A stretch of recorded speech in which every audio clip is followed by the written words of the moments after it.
Atanın sevgisini qazanmaq üçün gərək hansısa şərtləri yerinə yetirəsən. Ananın sevgisini qazanmaq üçün heç nə yetirmək lazım deyil. O sənin əyri burnuğu da sevəcək. O sənin nə bilim, hər halını sevəcək.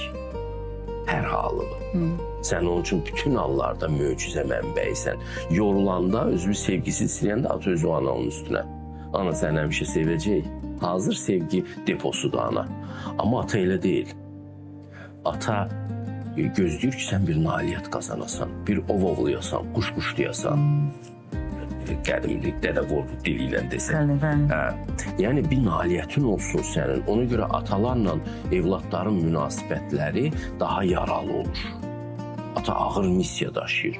İndi bu ağır missiya daşıyan adamın missiyasını məhv elədilər.